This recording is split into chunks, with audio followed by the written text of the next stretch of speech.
হে তরুণ যুবকেরা, হে আমার বন্ধুরা, শুনে রেখে দিন বাবা, জেনে রেখে দেন। হে মুসলমান, একটুখানি খেয়াল করুন বাবা, আল্লাহর নবীর সাহাবীরা কেমন পরিবর্তন হয়েছিলেন, কেমন জীবনটা তাদের বদলে গিয়েছিল, কেমন তাদের আখলাক চরিত্রটা পাল্টে গিয়েছিল বাবা।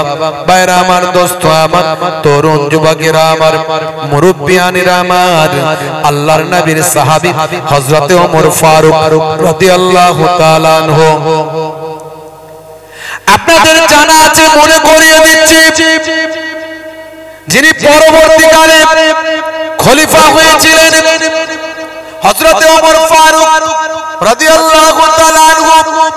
তিনি প্রথম জীবনে আল্লাহর নবীর শত্রু ছিলেন, কুফফারদের নেতা ছিলেন। হে তরুণ যুবকেরা, হে আমার মুরব্বিয়ানেরা, আল্লাহর নবী দুইজন বিখ্যাত সরদার, বিখ্যাত নেতা, যার জন্য, যাদের মধ্যে একজনের জন্য দোয়া চেয়েছিলেন, আল্লাহ তুমি এই দুজনের মধ্যে একজনকে তুমি ইসলামের জন্য কবুল করে নাও।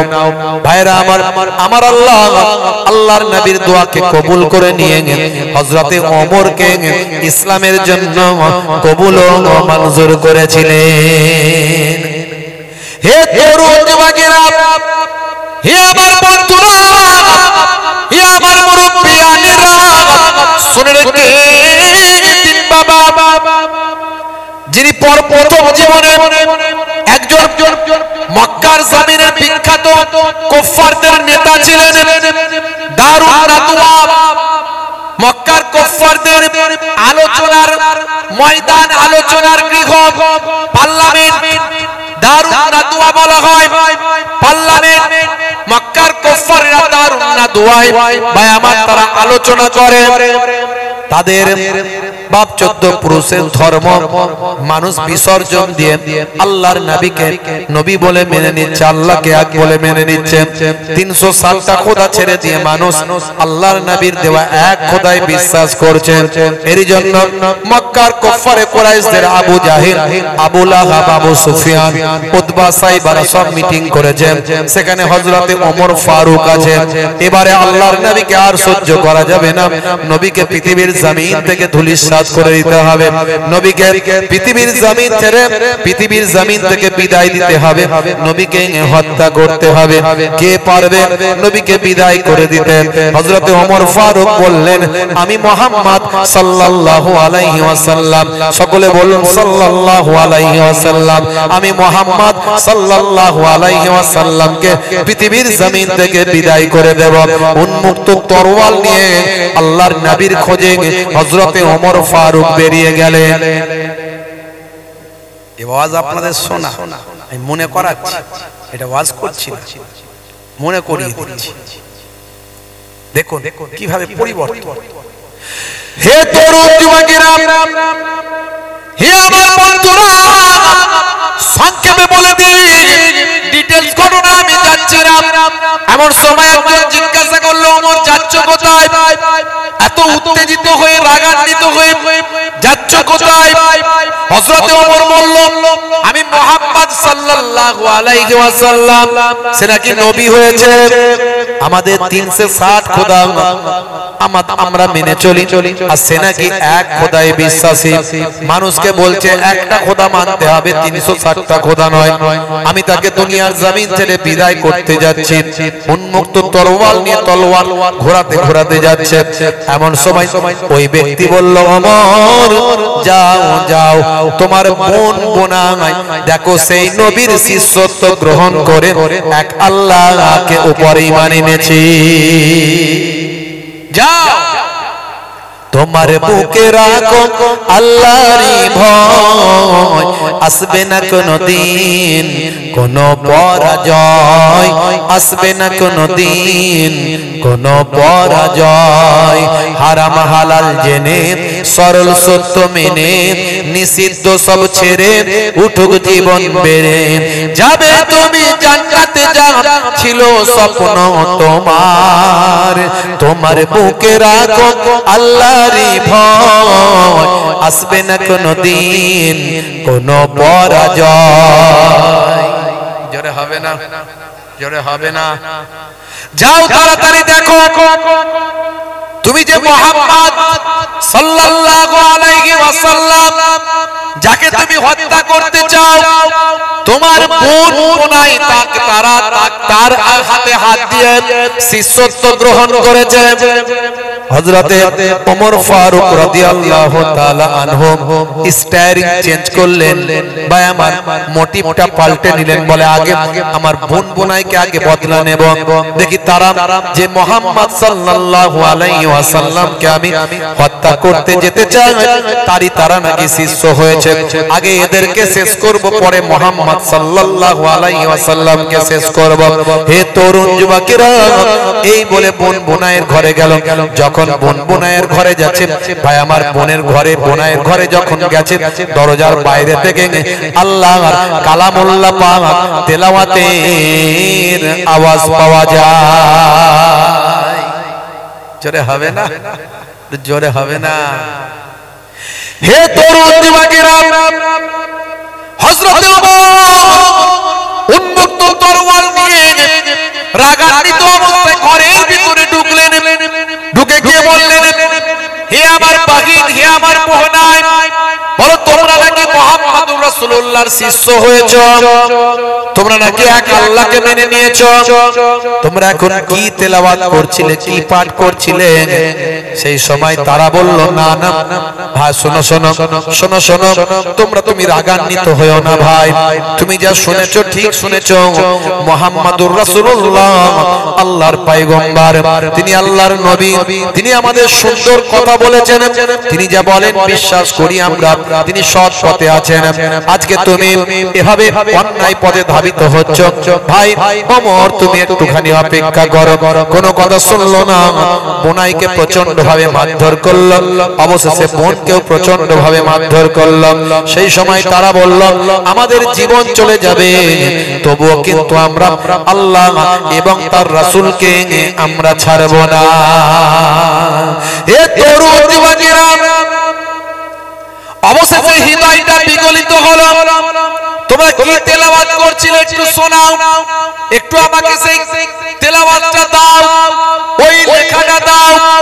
তখন তার বোন বোনাই বলেছিল, হে ওমর, তুমি এখন অপবিত্র আছো, এই লেখাটা বড় পবিত্র, এটা হলো আল্লাহর কালাম। আল্লাহর কালামে হাত দিতে গেলে পবিত্র হতে হবে, আগে গোসল করতে হবে, ওযু করতে হবে, তবে তুমি আল্লাহর কালামটা ছুঁতে পারবে, পড়তে পারবে। আমাকে একটু তেলাওয়াত তবে শোনাও। একটু তেলাওয়াতটা যখন তার বোনাই তেলাওয়াত করে শোনালেন, ভাই আমার তেলাওয়াতটা যখন শুনলেন, হযরত ওমর মানে তো বোঝেন, আল্লাহর কালামুল্লাহ পাকে কি বলা হচ্ছে মানেটা তো বুঝতে পারেন। তেলাওয়াতটা শুনলেন, মুগ্ধ হলেন। আহারে আল্লাহর বাণী, কি সুন্দর, কি ব্যাখ্যা, কি মর্যাদা। আল্লাহর বাণী তেলাওয়াত খানা শুনে হযরত ওমর বললেন, আমি বুঝেছি তোমরা কেন মুহাম্মদুর রাসূলুল্লাহর শিষ্য হয়েছো। আজ আমি মুগ্ধ হলাম, আজ আমি তেলাওয়াত শুনে মুগ্ধ হলাম। আমি ভুল বুঝেছিলাম, এখনই আমি যাব মুহাম্মদুর রাসূলুল্লাহর কাছে, তার হাতে হাত দিয়ে কালেমা খানা পড়তে চাই। জোরে হবে না, আরে জোরে হবে না। হে তরুণ যুবকেরা, হে আমার বন্ধুরা, হে আমার মুরব্বিয়ানেরা, শুনে রেখে বাবা উন্মুক্ত তলোয়ার নিয়ে যখন হযরতে দয়াল নবী পাকের হুজরা মোবারকের কাছে যখন যাচ্ছে, সাহাবীরা রাগান্বিত, ওমর আসছে হুজুর, ইয়া রাসূলুল্লাহ, ওমর আসছে তলোয়ার হাতে নিয়ে। আল্লাহর নবী বললেন, ওমরকে আসতে দাও। সাহাবীরা বললেন, আজ ওমরের একদিন কি আমাদের একদিন। যদি ওমর যদি নবীর উপর আঘাত করার চেষ্টা করে, তাহলে ওমরকে পৃথিবীর জমিন থেকে আমরা সরিয়ে দেব। আমার নবীর গায়ে যেন একটা আঁচড় না আসে, আমার রাসূলের গায়ে একটা আঁচড় আসতে দেব না। প্রয়োজনে ওমরকে পৃথিবীর জমিন থেকে সরিয়ে দেব। আল্লাহর নবী ভয় পেলেন না। আল্লাহর নবীর মনেতে কোনো চেহারার মধ্যে কোনো দুঃখ, কোনো ভয় ভয়ের লেশ পর্যন্ত দেখা গেল না। আল্লাহর নবী এমন সময় দোয়া চেয়েছিলেন, সাহাবীরা বুঝতে পারলেন নবীর দোয়া মনে হয় কবুল হয়ে গেল। দেখা গেল হযরত ওমর আল্লাহর নবীর কাছে এসে একেবারে ভাই আমার সহজ সরল শান্ত মানুষের মতো বললেন, ইয়া রাসূলুল্লাহ হাবিবাল্লাহ, আজকে আমি আপনাকে আঘাত করতে বেরিয়েছিলাম, কিন্তু মাঝপথে আমি আপনার ভক্ত হয়ে গেলাম। পড়িয়ে দিন মহাবাণী মহাকালেমা, কালেমা পড়ে আমি আজ থেকে আপনার সাহাবীর খাতায় নামটা লিখিয়ে দিলাম। জোরে হবে না? সাহাবীরা সব আনন্দে আত্মহারা। হে ওমর, দুজনের জন্য দোয়া চেয়েছিল, আল্লাহ তোমাকেই কবুল করে নিয়েছে। তার মধ্যে সেই হযরত ওমর ফারুক কিভাবে পরিবর্তন হলেন, পরবর্তীকালে কি আখলাক কি চরিত্র কিভাবে চেঞ্জ হয়েছিলেন, আমরা নবীর শিষ্য আমরা কতটা চেঞ্জ হয়েছে একটু ভাবো। বাইতুল মুকাদ্দাস নিয়ে লড়াই চলছে, আজও পাশ্চাত্যের জমিনে, মধ্যপ্রাচ্যের জমিনে। হে তরুণ যুবকেরা, আজও দেখুন বাবা বাইতুল মুকাদ্দাসের জন্য একটা দেশ পর্যন্ত পৃথিবীর জমিন থেকে প্রায় ধ্বংসের দিকে চলে গেছে। দেশটার নাম আমি শর্ট ফর্মে সংক্ষেপে বলি ফিলিপিন। আপনারা পুরোটাই বুঝতে পারছেন, কারণ পুরো শব্দ দিয়ে যদি বলিয়ে দেওয়ার অসুবিধা আছে। হে তরুণ যুবকেরা, হে আমার মুরব্বিয়ানেরা, তারা কিন্তু আজকে বাইতুল মুকাদ্দাসের জন্য নিজেদের জীবনকে উৎসর্গ করেছে। তারা বলেছে আমাদের জীবন যাবে যাক, কিন্তু বাইতুল মুকাদ্দাস এটা আমাদের মসজিদ, এই মসজিদকে আমরা হারাতে চাই না। হে তরুণ যুবকেরা, হে আমার মুরব্বিয়ানেরা, আজ 1.5 বছর ধরে বাইতুল মুকাদ্দাসের জন্য জালিমদের সঙ্গে লড়াই চলছে। প্রায় কিছু কম বেশি 50,000 মানুষ নিজেদের জীবনকে উৎসর্গ করেছে বাইতুল মুকাদ্দাসের জন্য। ভাইরা আমার, পৃথিবীর 3 নাম্বার মসজিদ, 1 নাম্বার মসজিদ হলো বাইতুল্লাহ, আল্লাহর কাবা ঘর। এই কাবা ঘর হলো বাইতুল্লাহ, আল্লাহর ঘর। এখানে 1 রাকাত নামাজ পড়লে 1 লক্ষ রাকাত নামাজের সওয়াব। 2 নাম্বার, পৃথিবীর ভাই আমার বাইতুল্লাহর পরে পৃথিবীতে যে ঘরটা তৈরি হয়েছিল সেটাই হলো বাইতুল মুকাদ্দাস।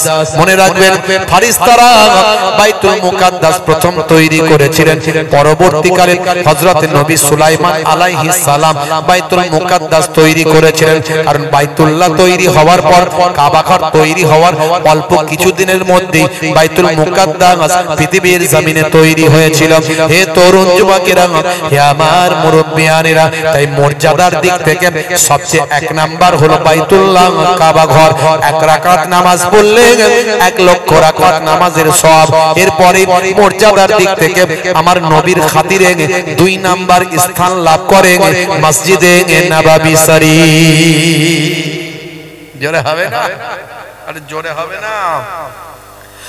মসজিদে নববী শরীফে যদি কোনো বান্দা 1 রাকাত নামাজ পড়ে 50,000 রাকাত নামাজের সওয়াব পায়।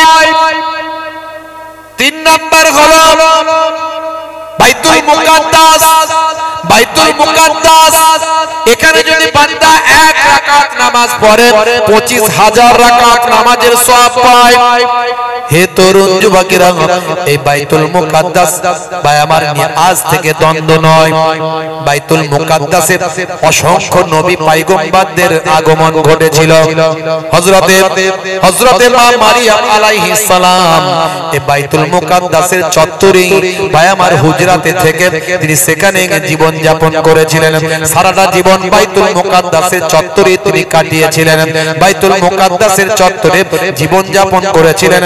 হে তরুণ যুবকেরা, হযরতে ইব্রাহিম আলাইহিস সালাম, হযরতে ভাই আমার ইয়াকুব হযরতে ইয়াকুব আইয়ুব আলাইহিস সালাম, হযরতে ভাই আমার দাউদ সুলাইমান আলাইহিস সালাম বাইতুল মুকাদ্দাসের জমিনে, বাইতুল মুকাদ্দাসের আশেপাশে, বাইতুল মুকাদ্দাসের চত্বরে অসংখ্য নবী রাসূলদের আগমন ঘটেছিল। হে তরুণ যুবকেরা,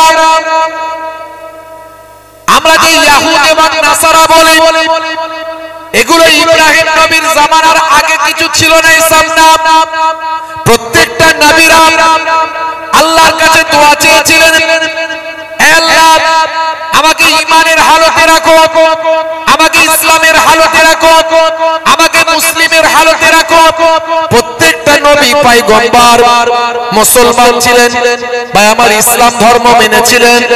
প্রত্যেকটা নবী পয়গম্বর ঈমানের সঙ্গে জীবন যাপন করেছিলেন। এই জন্য ইসলাম ভাই আমার পৃথিবীর শুরু থেকে ইসলাম ধর্ম, আর ইসলাম ধর্ম কমপ্লিট হয়েছে আমার আপনার নবীর হাত ধরে।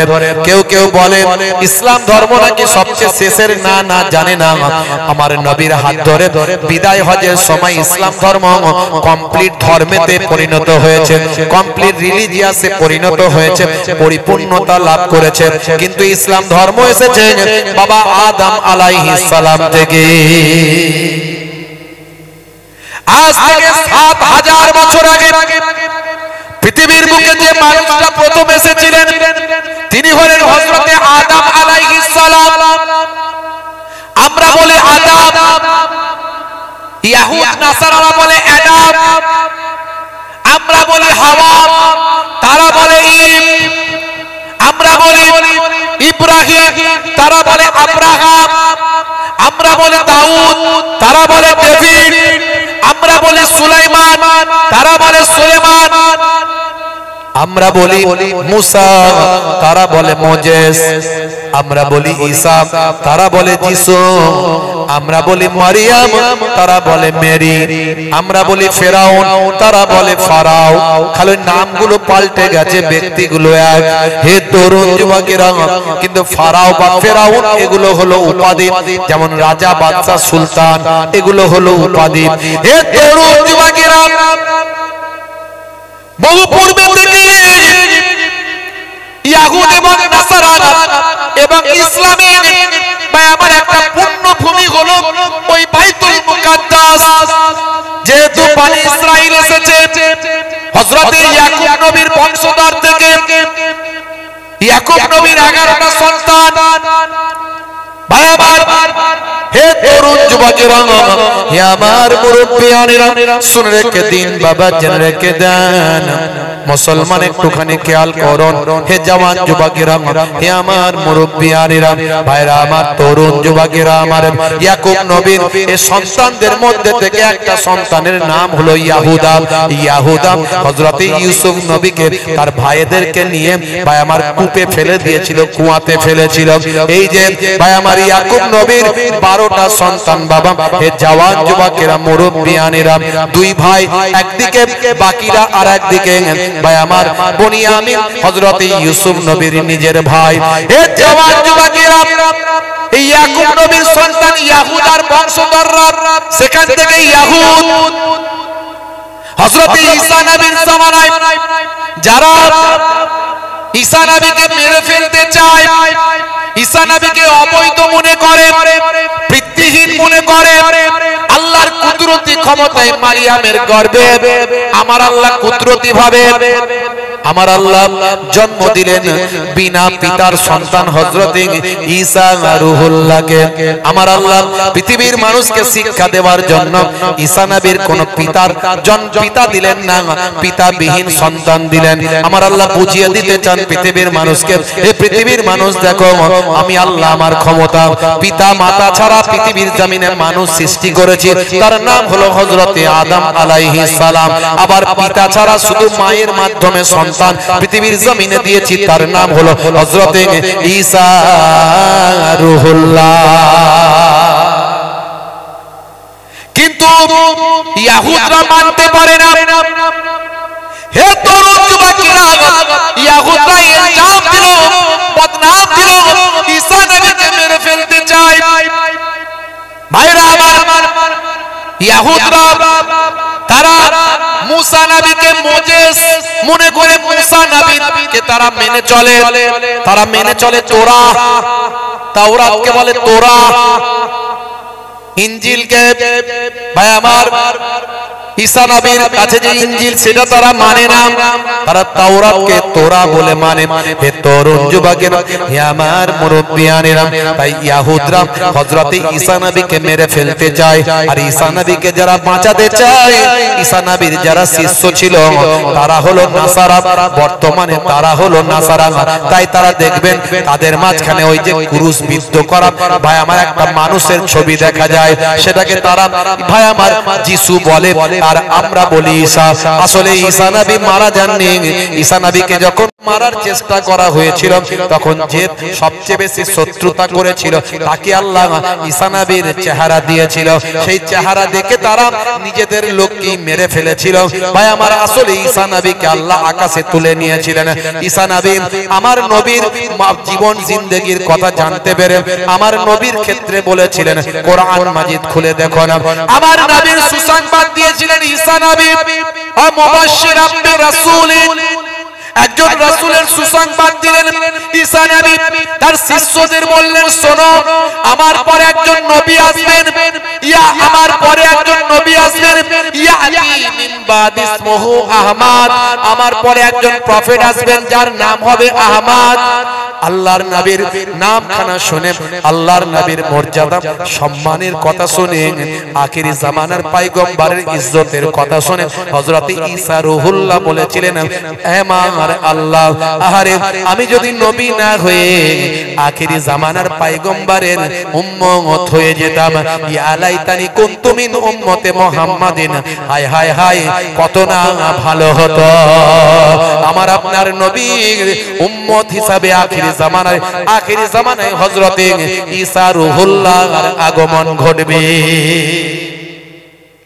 ঈসা রূহুল্লাহ চৌথা আসমানে উঠে গেছেন, আর যে মারতে গিয়েছিল তাকে আল্লাহ ঈসা নবীর চেহারা বানিয়েছেন। বুঝতে পারছেন? পরবর্তীকালে দাজ্জালের ফিতনা থেকে মানুষকে হেফাজতের জন্য ইমাম মাহদীকে সাহায্য করতে হযরত ঈসা রূহুল্লাহর আগমন ঘটবে। জোরে বলুন সুবহানাল্লাহ। সব কিন্তু লড়াই সেই বাইতুল মুকাদ্দাস নিয়ে। মুসলমানরা বলে এটা আমাদের পুণ্যভূমি, সমস্ত নবীরা তো মুসলমান ছিলেন, এটা আমাদের নবী, সমস্ত নবীরাই আমাদের নবী, এটা আমাদের পুণ্যভূমি। বাইতুল মুকাদ্দাস আমাদের নবী সুলাইমান নবী তৈরি করেছেন, ভালো করে বুঝবেন। এইজন্য বাইতুল মুকাদ্দাস মুসলমানদের জন্য পবিত্র। জেরুজালেম বাইতুল মুকাদ্দাসের চত্বরটা মুসলমানদের জন্য পবিত্র। আবার ইহুদিরা বলছে না, না ইয়াহুদরা বলছে না, ইয়াহুদরা বলছে না, এই নবী সুলাইমান হলো আমাদের নবী, ইনি হলেন বনি ইসরাইলের আমাদের ওই ইয়াহুদার মধ্যে থেকে। না না, মনে রাখবেন, অনেকে বলে ইয়াহুদার বংশধররা হলো হযরতে সুলাইমান, হযরতে দাউদ। না না না, ইয়াহুদার বংশধরদের মধ্যে থেকে কোন নবী আসেন না, এটা কিছু মানুষ ভুল ধারণা করে। বরং যত নবী এসেছিলেন হযরতে বনি আমিন থেকে এসেছিলেন ভাই আমার, তার অন্য ভাইদের থেকে এসেছিলেন। কোন ইয়াহুদার বংশধরদের মধ্যে থেকে কোন নবীর আবির্ভাব ঘটে না। এ তরুণ যুবকেরা, তারপরেও তারা মনে করে এই বাইতুল মুকাদ্দাস এটা হযরত নবী সুলাইমান তৈরি করেছেন। তাকে তারা মনে করে তিনি বনি ইসরাইলদের মধ্যে থেকে যেহেতু, তাই আমাদেরই প্রফেট, আমাদেরই নবী, তাই বাইতুল মুকাদ্দাসের চত্বর আমাদের। ভাইরা আমার, ওখানে একটা ইবাদতের জন্য একটা প্রাচীর আছে, প্রাচীর, যে প্রাচীরটায় গিয়ে তারা কান্না করে, সেখানে গিয়ে মাফ চায়, সেখানে গিয়ে প্রার্থনা করে, প্রাচীরের পাশে তারা হেলে দুলে ইবাদত করে। হে তরুণ যুবকেরা, তাই ইয়াহুদরা মনে করে এটা আমাদের ইবাদতখানা। আবার নাসারা যারা, তারা মনে করে এইখানেই তো মা মেরি, যাকে আমরা মারিয়াম বলি, যা মা মেরি এখানেই তো জীবন যাপন করেছেন, আর আমাদের প্রফেট হযরতে ঈসা আলাইহিস সালাম যাকে তারা যিশু মনে করেন, সেই ঈসা নবীর আগমন তো এখানেই ঘটেছিল। তাহলে তিনটে ধর্মের পবিত্র স্থান বলে ওই জায়গাটা বিবেচিত হয়। আসলে কিন্তু সমস্ত নবীরা ছিল মুসলিম, তাই ইসলাম হিসাবে সেই জায়গায় মুসলমানদের মসজিদ বা আমার বাইতুল মুকাদ্দাস সেখানে প্রতিষ্ঠিত। আমার নবী বাইতুল মুকাদ্দাসের দিকে মুখ করে প্রথম জীবনে নামাজ পড়তেন। শুধু তাই নয়, মেরাজে যাওয়ার আগে দয়ার নবী আমার বাইতুল মুকাদ্দাসে গিয়ে সমস্ত নবীদের ইমাম হয়ে 2 রাকাত নামাজ পড়িয়েছে। সেই বাইতুল মুকাদ্দাস নিয়ে লড়াই আজ থেকে নয়। হযরত ওমর ফারুক রাদিয়াল্লাহু তাআলা আনহু কেমন পরিবর্তন হয়েছিলেন দেখুন। যে ওমর ফারুক নবী পাককে জীবন থেকে, নবী পাককে দুনিয়া থেকে বিদায় করতে চান, খলিফা হওয়ার পর সে ওমর ফারুক রাদিয়াল্লাহু তাআলা আনহু বাইতুল মুকাদ্দাস মুসলমানদের হাতে ফিরিয়ে দেওয়ার জন্য চিঠি দিলেন। একজন সাহাবী গিয়ে বাইতুল মুকাদ্দাসে যে সমস্ত ইহুদা নাসারাদের আন্ডারে ছিল, তাদের যারা দায়িত্বে ছিল তাদের কাছে চিঠিটা পৌঁছে দিল। খলিফাতুল মুসলিমিন আমিরুল মুমিনিন খলিফাতুল মুসলিমিন হযরত ওমর ফারুক চিঠি দিয়ে পাঠিয়েছেন যাতে বাইতুল মুকাদ্দাস বিনা যুদ্ধে মুসলমানদের হাতে ফিরিয়ে দেওয়া হয়, কারণ বাইতুল মুকাদ্দাস মুসলমানদের সম্পত্তি। লড়াই আজ থেকে নয়। আজকে যে দেখছেন না 50,000 মানুষ শহীদ হয়ে গেছে, এমনি নয়। এ 50,000 কেন, সারা পৃথিবীর মানুষ শহীদ হয়ে যাবে, তবুও মাথা নত করবে না যে বাইতুল মুকাদ্দাস তোমাদের দিয়ে দিলাম। মাথা নত করবে না, জীবন চলে যাবে, কিন্তু মাথা নত হবে না যে হ্যাঁ তোমাদেরকে দিয়ে দিলাম, এটা বলবে। হে তরুণ যুবকেরা, হে আমার বন্ধুরা, হে আমার মুরব্বিয়ানেরা, শুনে রেখে দিন বাবা, আজকে লড়াই চলছে আপনারা দেখছেন।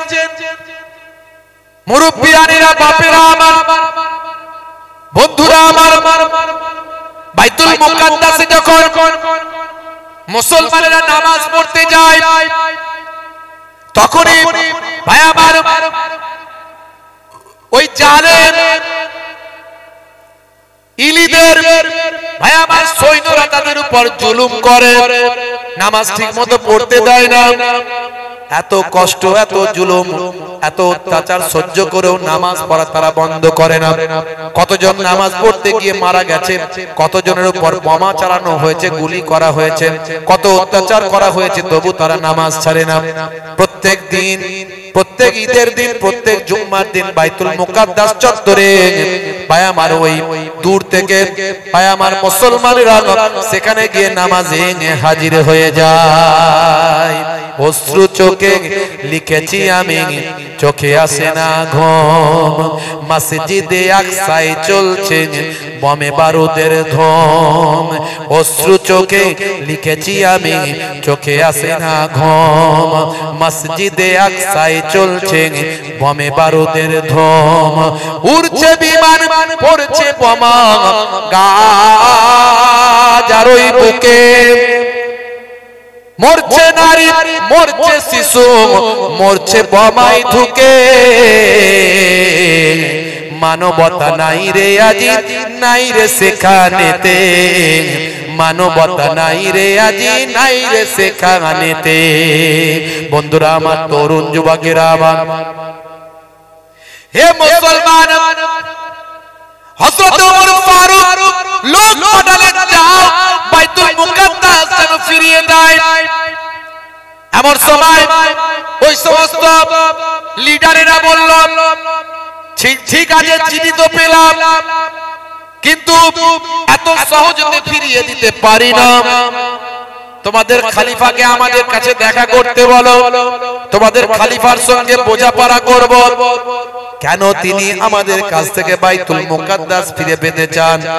তার খেলাফত চলছে, তার রাজত্ব চলছে, কেন তিনি আমাদের কাছ থেকে বাইতুল মুকাদ্দাস ফিরে পেতে চান? হে তরুণ যুবকেরা, হে আমার মুরব্বিয়ানেরা, খবর চলে গেল মদিনা শরীফে, মদিনা শরীফে হযরত ওমর ফারুক ভাই আমার তার কাছে খবর চলে গেল বাইতুল মুকাদ্দাসের যারা দায়িত্বে আছে ইহুদি নাসারারা তারা আপনার সঙ্গে মিটিং করতে চায়, আপনার সঙ্গে তারা বোঝাপড়া করতে চায়। হে জওয়ান যুবকেরা, হে আমার বন্ধুরা, হে আমার মুরব্বিয়ানেরা, শুনে রেখে বাবা হযরত ওমর ফারুক আর দেরি করলেন না, সঙ্গে সঙ্গে একজন গোলামকে নিলেন, একজন গোলামকে নিলেন এবং নিজে অনেকেই বলল হুজুর জালেমদের মাঝখানে আপনি একা যাবেন না, ইমানদারদের কোনো ভয় থাকে না, যারা ইমানদার হয়, যারা তাওয়াক্কুল করে আল্লাহর উপর, যারা যাদের বিশ্বাসটা থাকে আল্লাহর উপর, তাদের কোনো ভয় নাই, ডর নাই। আমার আল্লাহ কোরআন মাজিদে তাই জানিয়েছেন, আলা ইন্না আউলিয়া আল্লাহি লা খাউফুন আলাইহিম ওয়ালা হুম ইয়াহজানুন, যারা আমার প্রকৃত বন্ধু হয়ে যায় আমি আল্লাহ বলি তাদের কোনো ভয় নাই, ডর নাই, তাদের কোনো চিন্তা নাই। জোরে হবে না, জোরে হবে না। মাল্লাহুল মাওলা ফালাহুল কুল, বান্দা যখন আল্লাহর হয়ে যায় কুল মাখলুকাত তার গোলাম হয়ে যায়। মান কানা লিল্লাহি কানা আল্লাহু লাহু, যে বান্দা আল্লাহর হয়ে যায় স্বয়ং আল্লাহ তার হয়ে যায়। দেখুন আমরা নিজেদের স্বার্থের জন্য কত কিছু কুরবান করি, কিন্তু সাহাবায়ে কেরামেরা আল্লাহ এবং রাসূলের স্বার্থে নিজেদের জীবনকে কুরবান করেছে। হযরত ওমর ফারুক আল্লাহর এক দুশমনের সঙ্গে লড়াই করছে, হযরত আলী মুর্তজা কারামাল্লাহু ওয়াজহুর সঙ্গে রাসূলের দুশমনের সঙ্গে লড়াই হচ্ছে, ইসলামের দুশমনের সঙ্গে লড়াই হচ্ছে।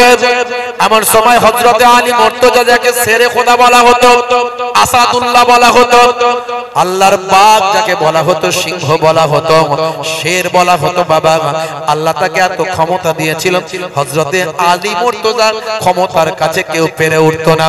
আল্লাহ তাকে এত শক্তি দিয়েছিল, ভাই আমার দোস্ত আমার, কামুস দুর্গের ভাই আমার লোহার দরজা এক হাতে ঢাল বানিয়ে নিয়েছিলেন। পরবর্তীকালে যে লোহার দরজা তোলার জন্য প্রায় কিছু কম বেশি বহু মানুষ দিয়েও লোহার দরজা তোলা যায় না, এত বিশাল একটা লোহার দরজাকে হযরত আলী মুর্তজা ভাই আমার নিজের ঢাল বানিয়ে নিয়েছিলেন। আল্লাহ তাকে এমন কুদরতি শক্তি ঠিক টাইমে দান করেছিলেন। হে তরুণ যুবকেরা, সে হযরত আলী মুর্তজার সঙ্গে পারে এমন কি আছে? হযরত আলী মুর্তজা দুশমনে রাসূলের জমিনে ফেলে তার বুকের উপর বসে পড়েছে, ভাই আমার মেরে ফেলবে, হত্যা করে ফেলবে, আমার রাসূলের সম্বন্ধে এত বড় বাজে কথা বলেছিস, আমার নবীর বিরুদ্ধে এত বড় বাজে কথা বলেছিস, হ্যাঁ আমার দ্বীন সম্পর্কে এত বড় কুকথা বলবি, তোকে বাঁচতে দেব না। হে তরুণ যুবকেরা, হে আমার মুরব্বিয়ানেরা, এমন সময় ভাই আমার জালেমের বুকে উঠে বসেছেন হযরত আলী মুর্তজা কারামাল্লাহু ওয়াজহু। জালেম কি করল? কষ্ট হচ্ছে, তাড়াতাড়ি যাতে মেরে ফেলে তার জন্য হযরত আলী মুর্তজার মুখেতে থুতু নিক্ষেপ করল। ভাই আমার জমিনে পড়ে পড়ে থুতুটা নিক্ষেপ করলো হযরত আলীর মুখে, যাতে করে হযরত আলী বেশি কষ্ট না দিয়ে তাড়াতাড়ি হত্যা করেন। এই যখন মুখেতে ভাই আমার থুতু নিক্ষেপ করে দিয়েছে, হযরত আলী মেরে ফেলা তো দূরের কথা, তাড়াতাড়ি ওই জালেমকে হযরত আলী মুক্তি দিলেন। হে জালেম, তোকে আমি আজকের জন্য ছেড়ে দিলাম। সেই ব্যক্তি তখন উঠে দাঁড়িয়ে বলল, আলী কি ব্যাপার, কেন তুমি এমন করলে? বলে শোনো, এতক্ষণ আমি তোমাকে মারছিলাম আল্লাহ এবং রাসূলের জন্য, কারণ তুমি আমার ইসলামের শত্রু, কারণ তুমি আমার নবীর শত্রু, আমার নবীর বিরুদ্ধে কটু কথা বলেছো, আমার নবীর বিরুদ্ধে গালাগালি করেছো, আমার রাসূলের বিরুদ্ধে ঘৃণা ঘৃণা ছড়িয়েছো, আমার নবীর দুশমনি করেছো, আমার বাপকে কেউ গাল দেবে আমি ছেড়ে কথা বলবো? কি বলবো? তার জন্য যেমন ব্যবস্থা নেওয়ার তেমন নেব। যখন যেটা আইন আছে সেই আইনে হাঁটবো। ভাই আমার দোস্ত আমার, এখনকার যুগে আপনার বাপকে গালাগালি করলে আপনি মারতে পারবেন না, কারণ আইন হাতে তুলে নিলে আপনাকেও শাস্তি পেতে হবে। কথা ঠিক না বল? আপনাকে প্রশাসনের দ্বারস্থ হতে হবে, আইনের দ্বারস্থ হতে হবে। কিন্তু তৎকালীন যুগে ভাই আমার প্রত্যেকের কাছে তরোয়াল থাকতো। তখনকার যুগে এই সিস্টেম ছিল না ভাই আমার। বিচার নিজেরাই করতো। তা বিচারক যদিও ছিল, কিন্তু মাঝে মাঝে প্রয়োজনে নিজেরাই বিচার করত। হে তরুণ যুবকেরা, আর হযরতে ওমর, হযরতে আলী, এনারা তো এক একজন সৈন্য, এক একজন এনারা তো কমান্ডার। কমান্ডারের সামনে দেশের বিরুদ্ধে কথা বললে কমান্ডার ছেড়ে কথা বলবে না, বিচারের অপেক্ষা করবে না, শাস্তি তখনই দেবে। কথা ঠিক না ভুল? হে তরুণ যুবকেরা, হযরতে আলী মুর্তজা সেই সময় বললেন, ওরে জালেম শুনে রেখে দে, তুই এতক্ষণ তোকে আমি মারছিলাম আমার নবীর জন্য, যখন তুই আমার মুখেতে থুতু নিক্ষেপ করলি আমার রাগ বেড়ে গেল, তখন আত্মকেন্দ্রিক হয়ে গেলাম, আমার রাগ বেড়ে গেল। আমি তখন চিন্তা করলাম এতক্ষণ তো নবীর জন্য মারছিলাম, আল্লাহ এবং রাসূলের জন্য তোকে মারছিলাম, এখন যদি আমি মারি সেটা আমার নিজের জন্য হবে, তাই আমি নিজের জন্য তোকে মারতে পারি না, এটা ইসলামে নিষেধ। আমি সঙ্গে সঙ্গে আল্লাহ এবং রাসূলের জন্য আমি মারছিলাম, আর নিজের জন্য না মেরে আমি তোকে ক্ষমা করে দিলাম। এই যে আদর্শ, ওই জালেম আদর্শে আদর্শবান হলো, নবীর আখলাক, নবীর চরিত্র হযরতে আলীর আদর্শে মুগ্ধ হয়ে গিয়ে সেই সময় সেই ব্যক্তিটা বলল, যে নবীর শিষ্যের, যে নবীর কমান্ডারের, যে নবীর সেনাপতির এত সুন্দর আদর্শ হয়, সেই নবীর আদর্শ কত ভালো, আর সেই নবীর আদর্শ থেকে আমি দূরে থাকতে পারি না। আমি সেই নবীর কাছে এখনই গিয়ে নবীর হাতে হাত দিয়ে নবীর শিষ্যত্ব গ্রহণ করতে চাই। জোরে হবে না? জোরে হবে না? ভাইরা আমার, তরুণ যুবকেরা আমার, হযরতে ওমর ফারুক রাদিয়াল্লাহু তাআলা আনহু সেই সময় একটা উট নিলেন, একজন গোলামকে নিলেন, চাকরকে নিলেন, উট নিয়ে চলতে লাগলেন। আল্লাহর নবীর আদর্শ, বিদায় হজের সময় আল্লাহর নবী বলেছিলেন, তোমার অধীনস্থ চাকর বাকর, কাজের লোক যারা তোমার অধীনস্থ কাজ করে, কারিগর, তাদের সঙ্গে খারাপ ব্যবহার করো না, তাদেরকে তোমার সমমর্যাদা দেবে, তাদেরকে সমান চোখে দেখবে, তাদের সঙ্গে খারাপ ব্যবহার করো না। আমার নবী দাস দাসত্বের প্রথা পৃথিবীর জমিন থেকে ঘুচিয়ে দিয়েছেন। হে তরুণ যুবকেরা, ইতিহাস খুলে দেখুন, দাস দাসীদের উপর মানুষ কত না অত্যাচার করেছে, রাজা বাদশারা কত না জুলুম করেছে, দাস দাসীদের উপর অমানসিক অত্যাচার করেছে। অথচ ইসলাম খুলে দেখুন, মানুষকে মানুষের মর্যাদা 1450 বছর আগে আল্লাহর নবী দিয়েছেন। হযরতে বেলাল ছিল একটা দাস, সেই বেলালের উপর কত না অত্যাচার করা হয়েছে, আল্লাহর নবী বেলালকে মুক্ত করেছেন। হযরতে আবু বকর সিদ্দিককে পাঠিয়েছেন, হযরতে আবু বকর সিদ্দিক বেলালের মালিকের কাছে উপযুক্ত পয়সা দিয়ে বেলালকে মুক্তি করেছিলেন। বেলাল যখন ঈমান আনে অনেক বাধা এসেছে, তারপরে তেও বেলাল আমার রাসূল নাহি ছেড়েছে। জোরে হবে না? আরে জোরে হবে না? হাবসি বলে কেন এত ঘৃণা করে ভাই, অন্যায় ভাবে অত্যাচার কেন করা হয়? হাবসি বলে কেন এত ঘৃণা করে ভাই, অন্যায় ভাবে অত্যাচার কেন করা হয়? মরুভূমির উপরেতে, মরুভূমির উপরেতে বুকে পাথর তার চাপিয়েছে, তারপরে তেও বেলাল আমার রাসূল নাহি ছেড়েছে। জোরে হবে না? জোরে হবে না? মুসলিম মোরা ভাই ভাই বলি সকাল বিকাল মুখে, কয়জন মোরা পাশে দাঁড়ায় আপন ভাইয়ের দুঃখে রে, আপন ভাইয়ের দুঃখে। মুসলিম মোরা ভাই ভাই বলি সকাল বিকাল মুখে, কয়জন মোরা পাশে দাঁড়ায় আপন ভাইয়ের দুঃখে রে, আপন ভাইয়ের দুঃখে। আবু বকর ছুটে গিয়ে উমাইয়ার কয়, যতদিন আর লাগবে লাগুক বেলাল আমার চাই। মরুভূমির উপরেতে, মরুভূমির উপরেতে বুকে পাথর তার চাপিয়েছে, তারপরেতেও বেলাল আমার রাসূল নাহি ছেড়েছে। জোরে হবে না, জোরে হবে না। মক্কা বিজয়ের পর সেই বেলালকে আল্লাহর নবী বলেন, হে বেলাল তুমি কাবা ঘরের ছাদে উঠে গিয়ে আজান দাও। এই অবস্থা আপনাদের শোনা। বেলাল কাবা ঘরের ছাদে উঠে গিয়ে দেখছে সর্বনাশ, আমি কোন দিকে মুখ করে আজান দেব? এতদিন মদিনা শরীফ থেকে নবী বলেছিলেন কাবা ঘরের দিকে মুখ করে আজান দিচ্ছিলাম, আর আজকে নবী বললেন কাবা ঘরের ছাদে উঠে আজান দেন। তা আমি কি মুখটা নিচের দিকে করে আজান দেব না অন্য কোন দিকে মুখ করে আজান দেব? নবী পাক বলেন কি হলো? বলে হুজুর কোন দিকে মুখ করে আজান দেব বুঝতে পারছি না। আল্লাহর নবী বলেন, হে বেলাল আল্লাহ আমাকে কাবারও কাবা বানিয়েছেন, তুমি আমার দিকে মুখ করে আজান দাও। জোরে হবে না? হযরতে বেলাল আজান দিয়েছিলেন। বেলালের প্রতি আওয়াজ দিলেন নবীজি যখন, প্রিয় বেলাল উঠলো কাবার ছাদে তখন। জোরে বলা যাবে না? ঠান্ডা লাগছে বেশি নাকি? শেষ করে দেব না হবে?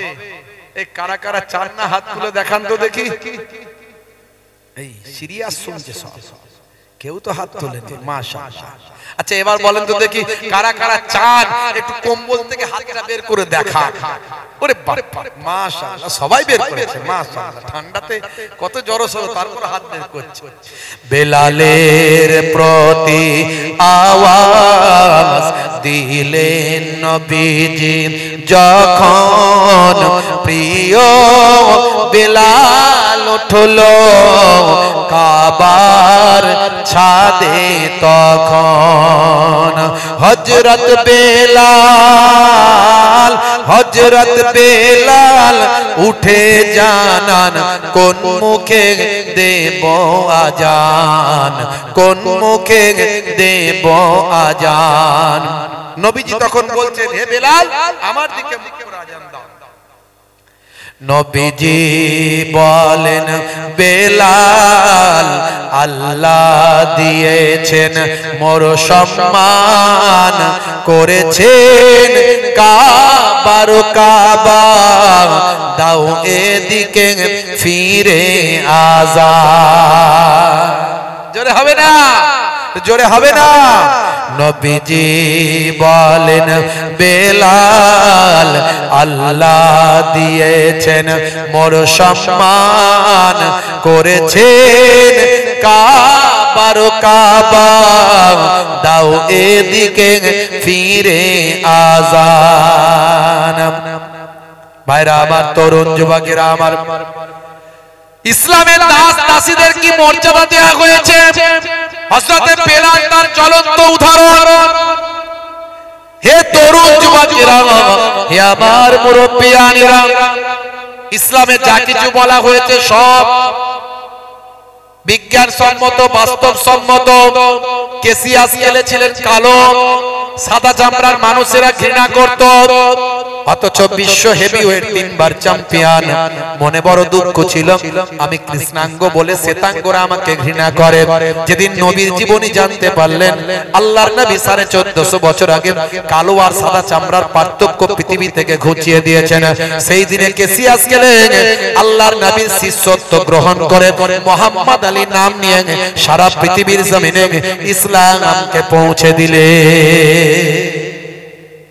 হে তরুণ যুবকেরা, হে আমার বন্ধুরা,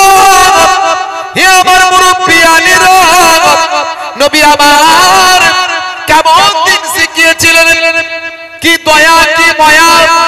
ইসলাম শান্তির কথা বলেছে।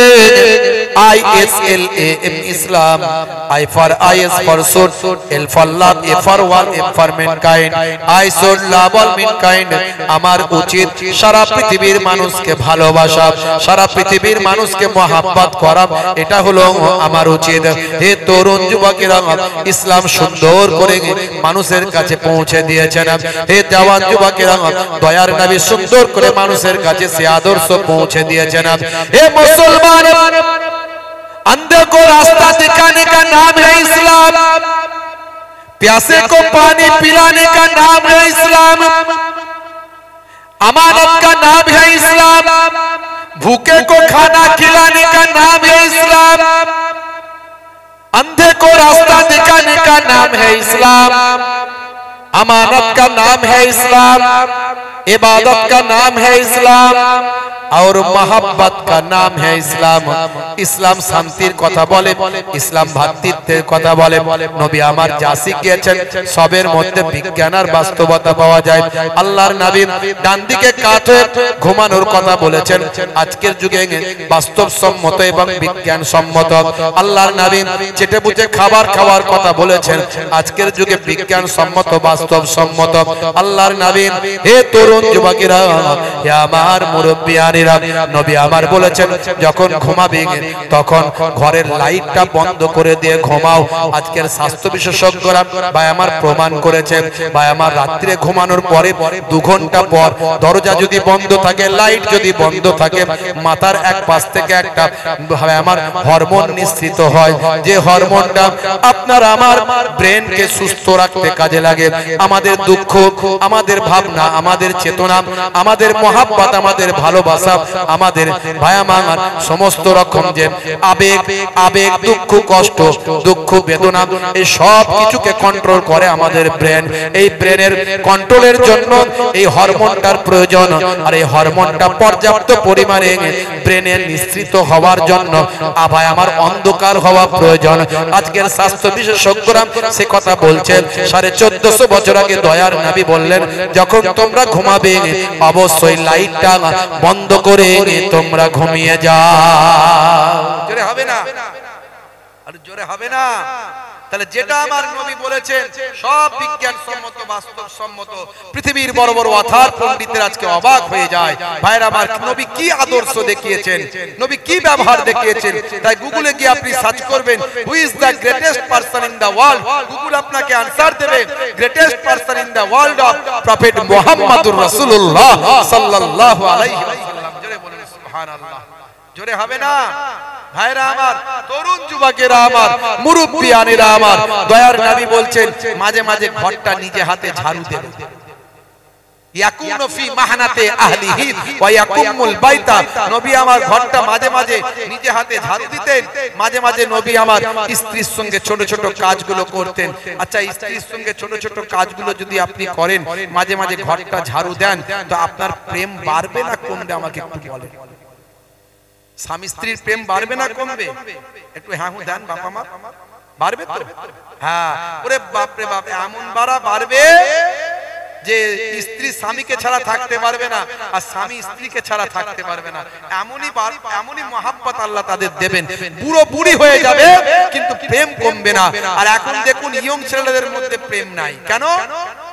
ইয়ং ছেলেদের মধ্যে স্বামী স্ত্রীর প্রেম ভালোবাসা নাই। রাতের বেলা ঘরে ঢোকেন 224-40 চলছে। কেন? আসলে এরা শাহরুখ খানের কাছ থেকে প্রেম শিখেছে। শাহরুখ খানের কাছ থেকে প্রেম শিখেছে, বুঝতে পারছেন? যা প্রেম সব বিয়ের আগে হাত কেটে ফাঁক করে দিয়েছে, সেখানে আবার আই লাভ ইউ লিখেছে। ওরে বাপ রে বাপ, কি মহাব্বত রে ভাই। বলছে রেল লাইনে মাথা দেব, তোকে না পেলে বিষ খাবো, গলায় দড়ি দিয়ে মরবো, কেউ বুঝতে পারবে না কোথায় গেল। বাপ মনে মনে বলছে আমার নাই ছাই একটাই ছেলে, হাড়ি মুচি ডোম চাঁড়াল যেই হোক না কেন তাড়াতাড়ি নিয়ে আয়, ওর সাথে বিয়ে দে ভাই, ছেলেটা মরে না যায়। হাই রে হাই, ঠিক আছে ভালোই হলো, 2 বছর ভালো করে কাটলো, 2টা একটা ছেলে পুলের বাচ্চা কাচ্চার বাপ মা হলো। দেখা গেল অভাব জানালা দিয়ে ঢুকলো, প্রেম দরজা দিয়ে বেরিয়ে গেল। আর তারপরে রাত্রে 9টা বাজলে 10টা বাজলে প্রতিদিন খুঁটিতে নাটিতে ঝগড়া, 220 440 ঢিসুম ঢাসাম। কি রে ভাই? বলছে প্রেম আর নাই, সব জানালা দিয়ে বেরিয়ে গেছে ভাই। আচ্ছা হ্যাঁ, শিক্ষকের স্ত্রী ঝগড়ার সময় ওই আমাকে বেশি শেখাতে শোনাও। অভিনেতার স্ত্রী ঝগড়ার সময় বলছে আমার সঙ্গে নাটক করো না। ধোপার স্ত্রী ঝগড়ার সময় বলছে একদম ধুয়ে দেব। দোকানদারের স্ত্রী ঝগড়ার সময় বলছে আমাকে সস্তা মাল পেয়েছো। ইঞ্জিনিয়ারের স্ত্রী ঝগড়ার সময় বলছে মেরে বালি চাপা দিয়ে দেবো। কসাইয়ের স্ত্রী ঝগড়ার সময় বলছে কেটে টুকরো টুকরো করে দেবো। আর জেলের স্ত্রী ঝগড়ার সময় বলছে মেরে মেরে কেটে টুকরো টুকরো করে দেব। কসাইয়ের স্ত্রী ঝগড়ার সময় বলছে কেটে টুকরো টুকরো করে দেব। আর জেলের স্ত্রী ঝগড়ার সময় বলছে মেরে শুটকি মাছ বানিয়ে দেব। আর হুজুর মাওলানা আলেম ওলামা ইমাম সাহেব মাওলানা সাহেবদের বাড়িতে হাড়ির কাছে হাড়ি থাকলে ঠোকাঠুকি হয়। তারা বলে আমরা নামাজি, আমরা কোরআন পড়ি, আমরা দ্বীন শিখি, আমরা নবী এবং রাসূলের পথে সমস্যা মিটিয়ে নেব। জোরে বলুন সুবহানাল্লাহ। আমাদের ঐক্যবদ্ধ থাকতে হবে, রাসূলের আদর্শকে সামনে রাখতে হবে। আজকে মুসলমান রাসূলের আদর্শ ভুলে গিয়ে এটা এই দল, ওটা ওই দল, ওটা সেই দল, এক মুসলমান আর এক মুসলমানকে ঘৃণা করি। মনে রাখবে, কে দেওবন্দি, কে বেরলভী, কে আহলে হাদিস, কে লামাযহাবী, কে তাবলীগ, কে ফুরফুরা, ভাই আমার, কে সিপিএম এর মুসলমান, কে তৃণমূলের মুসলমান, কে কংগ্রেসের মুসলমান। সে আপনার দল, আপনার মাযহাব, আপনার সিলসিলা, আপনার রাজনীতি, আপনার পলিটিক্স আপনার জায়গায় রাখুন, কিন্তু আপনি কলেমার ভাই এটা মনে রাখুন। জোরে বলুন সুবহানাল্লাহ। কলেমার ভাই আপনি এক, এটা মনে রাখুন।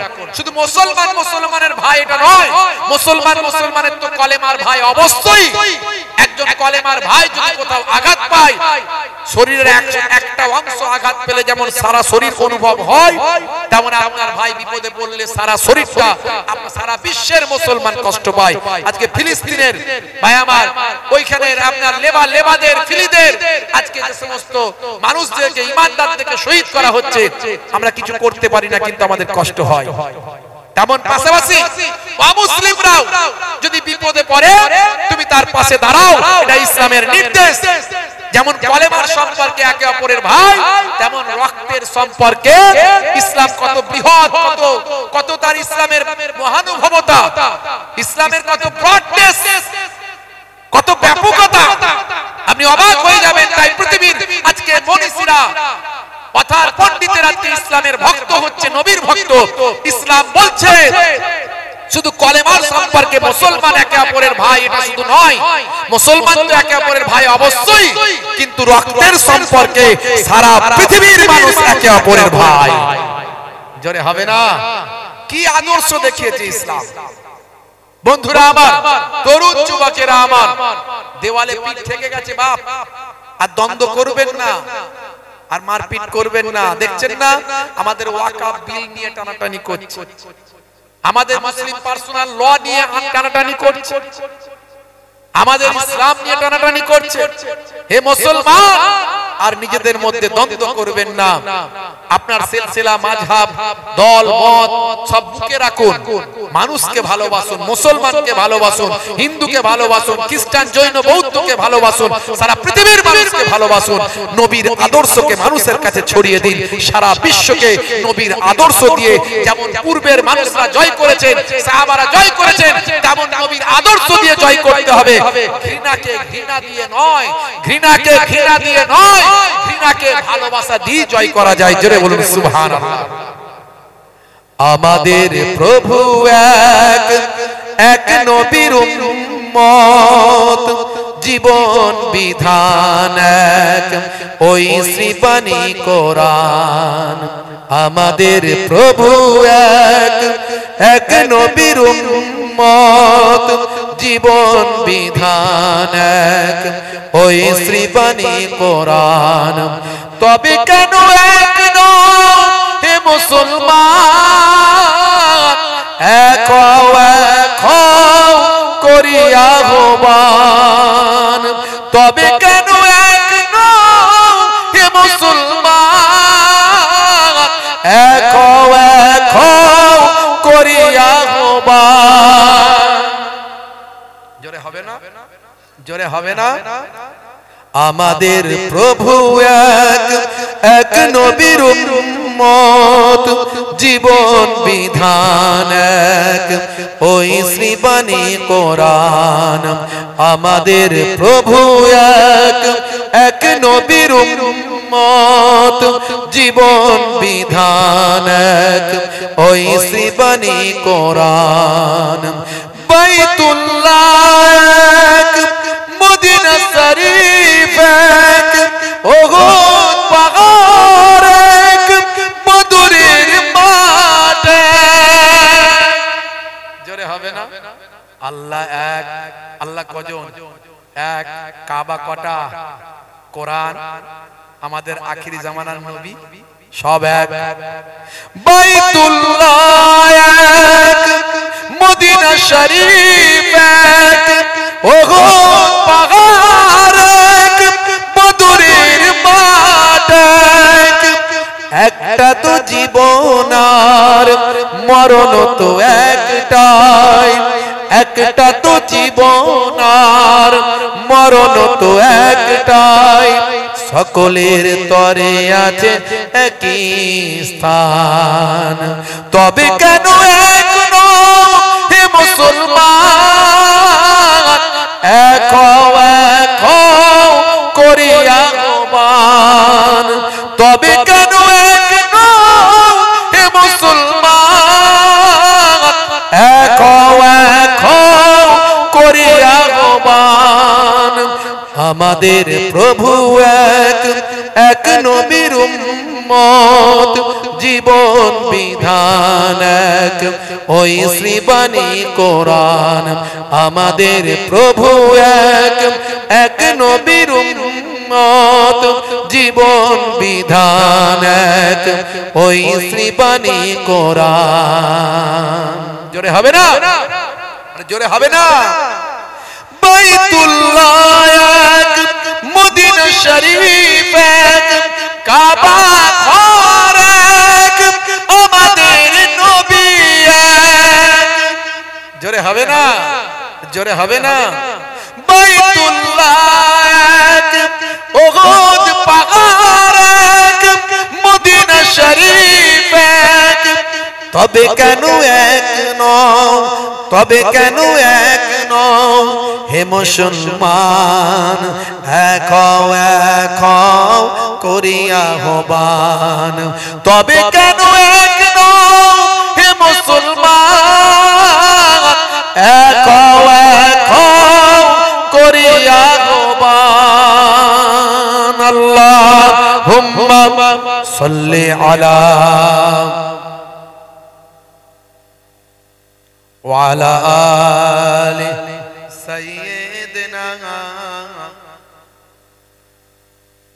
হযরত ওমর ফারুক রাদিয়াল্লাহু তাআলা আনহু। ভাই আমার দেখুন নবীর কেমন শিষ্য ছিল, নবী কেমন দিন শিখিয়েছিলেন, কেমন ইসলাম শিখিয়েছিলেন। হে তরুণ যুবকেরা, হে আমার বন্ধুরা, হে মুসলমান, খুবই সংক্ষেপ করে বলি, ছোট করে। ভাইরা আমার, তরুণ যুবকেরা আমার, এমন সময় দেখতে পাওয়া যায় একজন গোলামকে নিয়ে হযরত ওমর ফারুক রাদিয়াল্লাহু তাআলা আনহু উটের উপর সওয়ার হলেন, মালপত্র উঠে বহন করলেন, মালপত্র নিয়ে উটের উপর সওয়ার হলেন। হে তরুণ যুবকেরা, যাচ্ছেন কোথায়? বাইতুল মুকাদ্দাস, ইয়াহুদ নাসারাদের কাছে যাচ্ছেন। সেখানে গিয়ে ভাই আমার ফয়সালা করতে যাচ্ছেন। অনেকেই বলেছিল হুজুর একাকি যাবেন না, সৈন্য সামন্ত নিয়ে যান, লোক লস্কর নিয়ে যান। আল্লাহর মাহবুব বান্দা যারা হয় তাদের উপর আল্লাহর আমার কুদরতি ক্ষমতা থাকে, ঈমানি শক্তি তাদের আল্লাহ এমন দেন ভাই আমার, তারা নিজেদের জীবনের থেকে আল্লাহ এবং রাসূলকে বেশি ভালোবেসে থাকেন। যেহেতু ফয়সালার জন্য ডাকা হয়েছে, যুদ্ধের জন্য তো ডাকা হয়নি, তাই আমি ওমর ফারুক একজন মাত্র গোলামকে সঙ্গে নিয়ে যান। হে তরুণ যুবকেরা, ইসলাম কত সুন্দর ব্রডনেস শিখিয়েছে, কেমন আখলাক চরিত্র শিখিয়েছে ভাই আমার। কিছু সময় যেতে যেতে হযরতে ওমর ফারুকের নবীর কথা মনে পড়ে যায়। আল্লাহর নবী বলেছিলেন, ওয়া মা মালাকাত আইমানুকুম, হে দুনিয়ার এলাকার মানুষ শুনে রেখে দাও, এ তরুণ যুবকেরা জেনে রেখে দাও, তোমরা তোমাদের অধীনস্থ চাকর বাকরের সঙ্গে খারাপ ব্যবহার করো না। তোমরা তোমাদের গোলামের সঙ্গে অধীনস্থ মানুষগুলোর সঙ্গে খারাপ আচরণ কখনো করো না। কাজের লোকের সঙ্গে মানুষ খারাপ ব্যবহার করে, আজকে গোলাম চাকরের মতো ব্যবহার করে। কাজের লোকের সঙ্গে খারাপ ব্যবহার করে না বলে হুজুর ভালো ব্যবহার করলে ঘাড়ে উঠে পড়বে, বিপদ আছে, বেশি ভালো ব্যবহার দেখাতে যাবেন না। কিন্তু তা বলে তো আমি আমার রাসূলের আদর্শ ছাড়তে পারি না, আমি আমার নবীর আখলাক তো ভুলতে পারি না। কে ঘাড়ে উঠলো, কে অন্যায় করলো, তার জন্য আল্লাহর দরবারে সে কৈফিয়ত দেবে। আর তুমি নবীর আদর্শ দেখানোর জন্য আল্লাহর দরবারে পুরস্কারটা তুমি পাবে। তাই বলবো হে মুসলমান, তোমার অধীনস্থ যারা কারিগর কাজ করে, তোমার আন্ডারে থাকে, তোমার আন্ডারে কাজ কারবার করে, তোমার আন্ডারে গোলামতি করে, তোমার আন্ডারে তোমার দেখাশোনা করে, তোমার কাছ থেকে তার ইনকাম হয়, রুজি রুটি পায়, তার সঙ্গে খারাপ আচরণ তুমি করো না। হে মুসলমান, নবীর আদর্শ ভুলে যেও না। হে জওয়ান যুবকেরা, এমন সময় হযরত ওমর ফারুক খলিফাতুল মুসলিমিন আমিরুল মুমিনিন অর্ধ পৃথিবীর শাসনকর্তা উটের পিঠে আরোহণ করেছেন। সেই উটের পিঠে অনেক মাল সামগ্রী আছে, তাই একজনের বেশি দুজন বসতে পারা যায় না। হযরত ওমর ফারুক কিছুটা যাচ্ছেন, যাওয়ার পরে মনে পড়ে গেল রাসূলের কথা, চাকর বাকরের সঙ্গে খারাপ ব্যবহার নিষেধ। আরে আমি উটের পিঠে চড়ে চড়ে যাব আর আমার গোলাম হেঁটে হেঁটে যাবে, এটা কখনো হতে পারে না, হতে পারে না। হযরত ওমর ফারুক ভাগ করে নিলেন রাস্তা, যতটা রাস্তা আমি উটের পিঠে চাপবো ততটা রাস্তা তুমি হেঁটে যাবে, আবার যতটা রাস্তা উটের পিঠেতে আমি থাকবো ততটা রাস্তা তুমি উটের পিঠে থাকবে, আমি হেঁটে যাব। গোলাম বলে হুজুর এটা সম্ভব নয়, আমিরুল মুমিনিন হেঁটে যাবে আর আমি গোলাম উটের পিঠে চাপবো, এটা কখনো আমার জন্য শোভনীয় নয়, এটা আমি করতে পারবো না হুজুর, এটা আপনি বেয়াদবি নেবেন না। নবীর আদর্শ নিশ্চয় থাকবে, নবীর আখলাক থাকবে, কিন্তু আজকের দিনে ক্ষমা করবেন, আমি গোলাম, আপনি মনিব। মনিব উটের পিঠে চাপবে, গোলাম নিচে হেঁটে হেঁটে যাবে, এটাই স্বাভাবিক। আর গোলাম উটের পিঠে চাপবে, মনিব হেঁটে হেঁটে যাবে, এটা কখনো শোভা পায় না। পৃথিবীর মানুষ আমাকে খারাপ বলবে, দেখো চাকর হয়ে গোলাম হয়ে আল্লাহর নবীর সাহাবী খলিফার সঙ্গে কি আচরণ করছে। হযরত ওমর ফারুক রাগান্বিত হয়ে বলেন, হে গোলাম, হে চাকর, শুনে রেখে দাও, আমি কি আমার রাসূলের আদর্শ ভুলে যাব? আমি কি আমার নবীর আদর্শ ছেড়ে দেব? তুমি গোলাম হতে পারো, চাকর হতে পারো, কিন্তু তোমার আদর, তোমার সঙ্গে ভালো ব্যবহার করা আমার দায়িত্ব, এটা আমার নবী শিখিয়েছেন। এটা তো আইয়ামে জাহিলিয়াতের যুগ নয়, এটা নবীর যুগ। এসো এসো হে গোলাম, হে চাকর, তুমি উটের পিঠে চারো আর আমি উটের রশিটা আমি ধরি। আল্লাহর নবীর সাহাবী হযরত ওমর ফারুক উটের রশি ধরলেন, গোলাম চাকরকে বাধ্য হতে হলো উটের পিঠে চড়ার জন্য। এইভাবে পালা সিস্টেম চলতে লাগলো, চলতে লাগলো। ওদিকে জেরুজালেম বাইতুল মুকাদ্দাসে তোলপাড় শুরু হয়ে গেছে, খবর এসে গেছে খলিফাতুল মুসলিমিন আমিরুল মুমিনিন অর্ধ পৃথিবীর শাসনকর্তা নবীর শিষ্য হযরত ওমর ফারুক মিটিং এর জন্য বাইতুল মুকাদ্দাসে আসছে। ভাই আমার, ইহুদ নাসারাদের পণ্ডিতেরা তারা গবেষণা শুরু করেছে, আসমানি কিতাব খুলে তারা গবেষণা শুরু করছে, দেখি আজকের এই ঘটনার কোন সূত্র আসমানি কিতাবের মধ্যে আছে কিনা। তারা খুঁজতে খুঁজতে আসমানি কিতাবে পেয়ে গেল। এমন একটা সময় আসবে বাইতুল মুকাদ্দাস, ভাই আমার, ঈমানদারেরা বিজয় হবে। তাদের এই কথাবার্তা তাদের বই পুস্তকে ঠিক লেখাটা এমনই ব্যাখ্যা করে, এমন একটা ব্যাখ্যা তাদের লেখার মধ্যে দিয়ে আসে।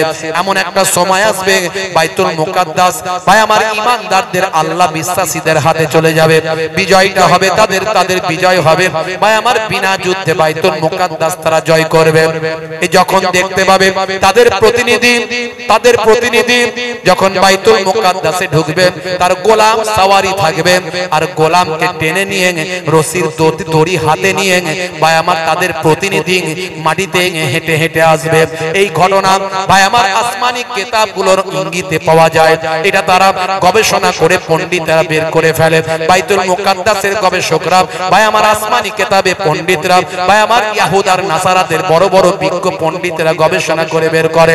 দেখো, যখন তিনি বাইতুল মুকাদ্দাসে আসবেন, এই রকম একজন পৃথিবীর বুকে মহামানবের আবির্ভাব হবে, যিনি বাইতুল মুকাদ্দাস বিনা যুদ্ধে জয় করবেন। তার সঙ্গে যুদ্ধ করার ক্ষমতা কারো থাকবে না। তিনি হবেন প্রতিনিধি, তার গোলাম থাকবে সাওয়ারি, আর তিনি থাকবেন রশির দড়ি হাতে ধরে।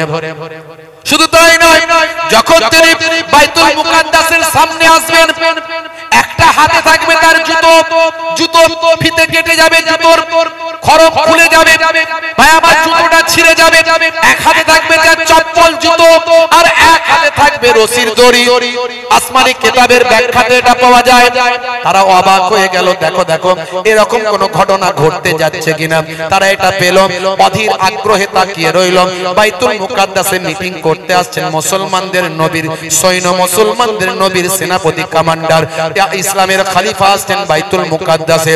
হে তরুণ যুবকেরা, তারা অধীর আগ্রহে অপেক্ষা করছে।